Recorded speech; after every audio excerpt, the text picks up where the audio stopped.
you lived your life in a bubble, literally a bubble of information, a bubble of perception, and someone's come along without any warning and popped the bloody thing. And suddenly everything that was outside the bubble was pouring in. So my mind is absolutely awash with information, concepts, insights. What the hell's going on? A chaotic mass of information and thought and everything. You say to people, who are you? You say, well, I'm Bill, I come from Manchester and I drive a bus. No, that's what you're experiencing. Bill is the name of your current experience. What you are is consciousness having that experience.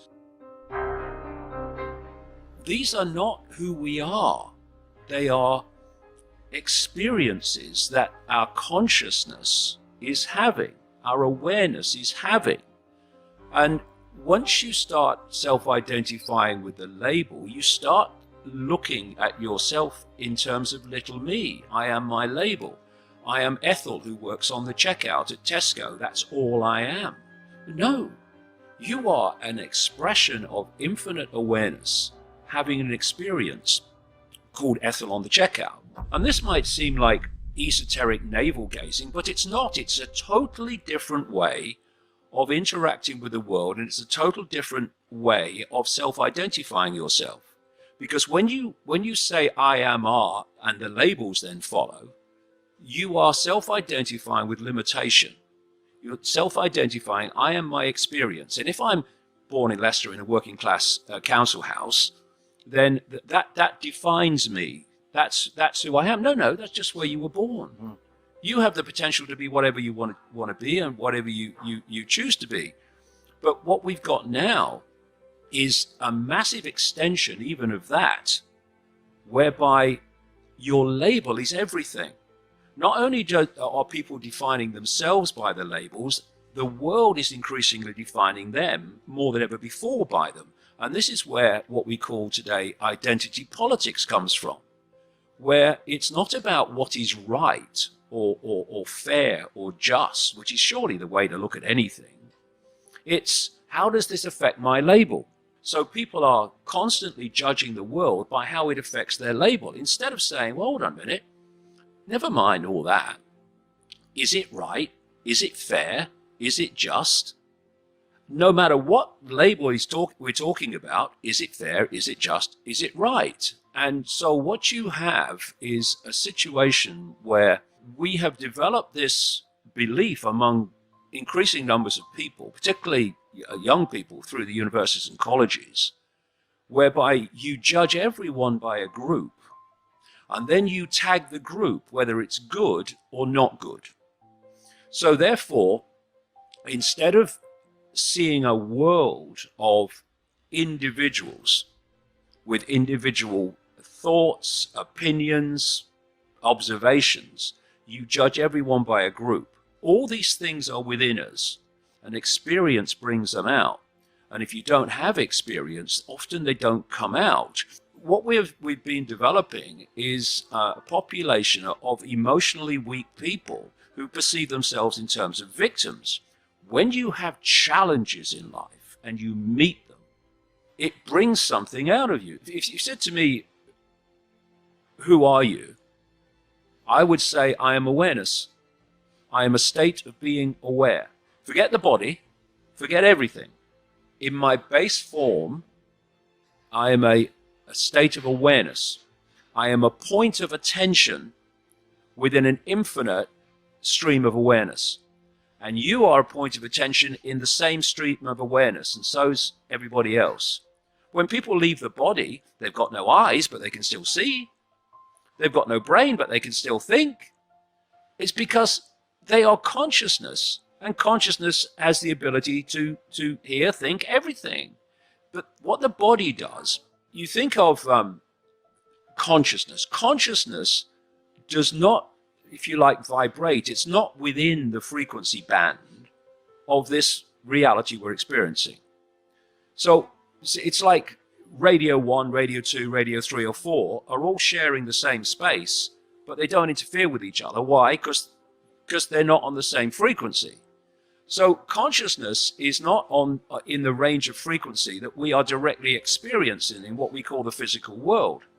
So to experience this band of frequency, this reality, our consciousness takes on what we call an external form, which is operating within the frequency band of this world.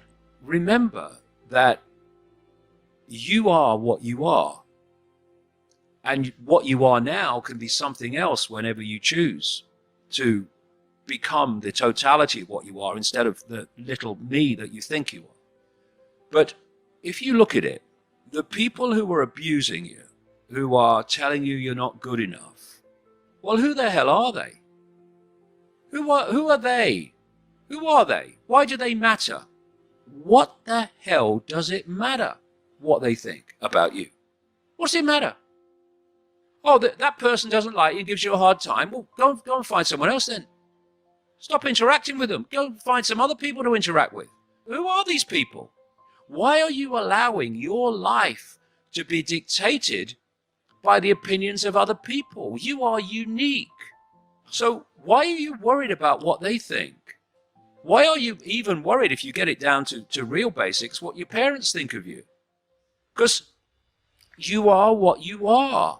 For me, the greatest gift you can give to your kids is to allow them to be what they are, to allow them to go in the direction that they feel to go into, instead of dictating to them the direction their life should take. Oh, you can't do that, or you can't do that, or what will the neighbors think? I mean, what will the neighbors think? Who cares? Let them think what they like. It doesn't matter. And I'll tell you from experience, it really doesn't matter what people say about you, what people do about you, what people think about you, so long as you don't care. Once you care about what other people think about you, they have control of your life. That'll be the frickin' day. We're all individual expressions of the same consciousness, just having different experiences. And we should start supporting each other and seeing us all as one consciousness having different experiences, instead of self-identifying with all these bloody labels. Self-identifying with labels. Stop saying that's who I am. No, that's what you're experiencing. What you are is the awareness, the eternal state of awareness that is having the experience. And if you come from that point of view, the slings and arrows of outrageous fortune and outrageous abuse and Twitter storms are like, and? But if you identify with the labels, it becomes massive. It becomes all-encompassing.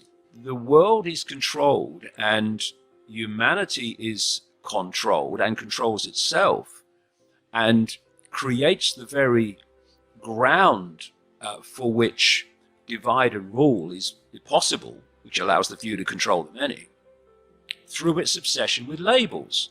When you're in a world, a programmed world, with such narrow programmed perceptions of reality, if you stray beyond that, you're going to get laughed at. You're going to get ridiculed. You're going to get abused. So what? It doesn't matter.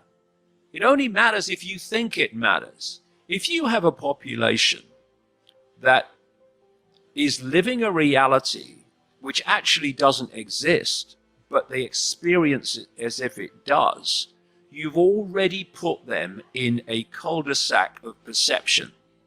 And that's where you want them. If the few are going to control the many, you can't have an enlightened population. You've got to have an ignorant population that believes in things that aren't real. We are seeing now, daily, freedom of speech and censorship being increased and increased and increased towards that desired outcome of deleting all information that the authorities don't want people to see. Freedom of speech is freedom of speech, the freedom to speak. It's not freedom to speak what is acceptable, it's the freedom to speak. And once anyone is censored, freedom of speech is dead, because what's left is only what is acceptable to speak, and that's not freedom of speech. And then what they've done, and what they're doing all the time, is squeezing that acceptability, so freedom of speech gets narrower and narrower until it disappears altogether. And so what we have is a situation where if people are allowed to say and communicate whatever they want, that is a situation where no authority in any form has the power to decide what people see and hear.